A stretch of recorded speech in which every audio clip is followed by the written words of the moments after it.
and welcome to That Just Doesn't Make Sense, the Nature of Things. I was 19 years old and I had just joined the United States Army. The recruitment sergeant was giving me a ride to my parents' house, and along the way we were about to drive by the plaza where I hung out a lot when I was in high school. I asked Sergeant Cooper to drop me off and I would get a ride home later, and he did. I was so excited about what I was doing. I was planning to learn how to be a surveyor in the Army. But at the last second, I changed my military occupation specialty, or MOS, to Airborne Ranger. My father was a Ranger during the Korean War and in the 1950s, so I thought he would be happy or proud of it. When I told him, his response was kind of disappointing. "I wish you had stayed with the first choice." I said, "Well, it is what it is now." I spent the night at my parents' house, and my stepmother and sister drove me to the recruitment office in the morning. My dad did not come. There I waited with a lot of other guys that were doing the same thing, waiting for the bus that was going to take us to the induction center. That would be the last time that me or the others would be spoken to with words of respect or kindness for months. The military's approach with training you is to completely destroy what you were when you got there and to rebuild into something in their image. I get it, but that does not mean you don't go through a great deal of misery along the way. I was in pretty good shape back then. Before the military, I started bodybuilding, and I was very strong and had a lot of endurance and drive. So the physical side, I was good. But I kept my head down and did my best not to piss off the drill sergeants in any way. I actually started to enjoy it. My basic training and then AIT training went very well. So well, in fact, that after I completed it, me and one other recruit were asked to stay behind and help train the next group of recruits. That was the first time in my life I actually felt worth. There were 300 of us when I started my original training, and out of all those 300, there were only 2 chosen, and I was one of them. The bad part of it is that within 5 minutes of being promoted to drill corporal, I had to start getting the new recruits off the buses and into formation.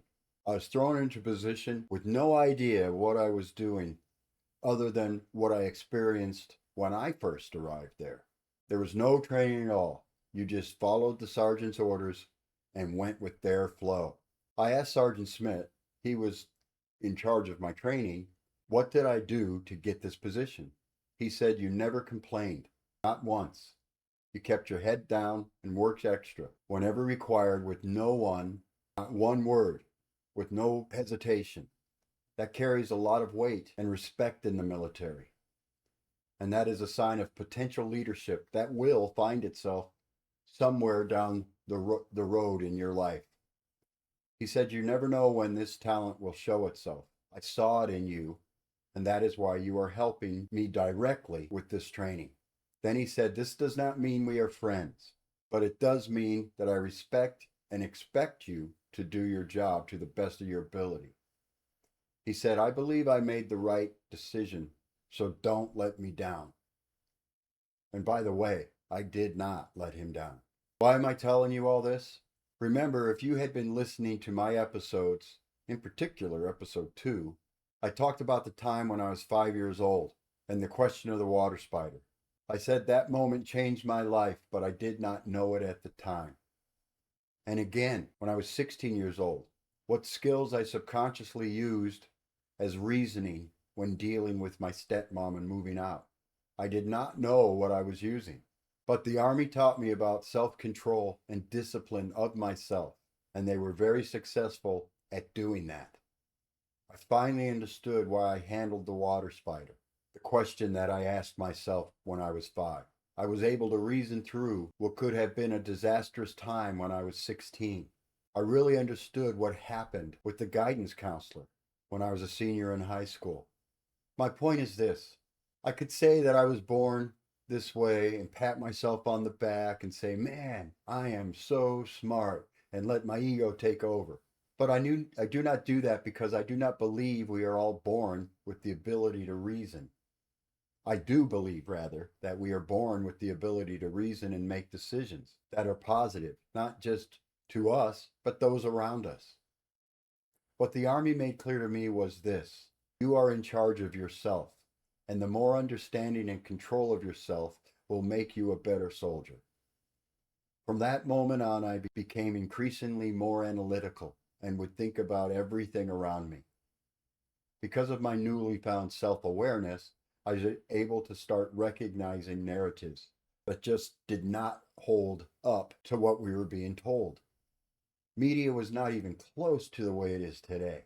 But I realized back then, if the media's mouth is moving, they are lying. We progress through each episode together.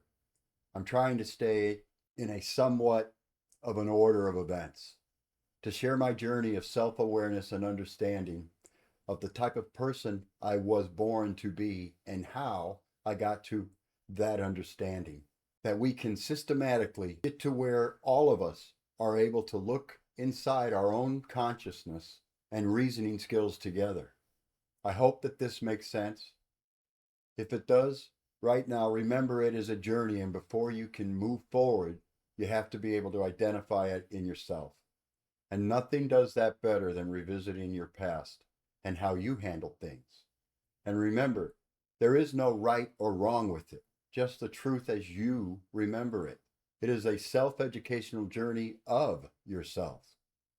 If this story was able to remind you of something similar that happened to you, then please share it in the comments section. And don't forget to like and turn on that notification bell so you don't miss a single episode.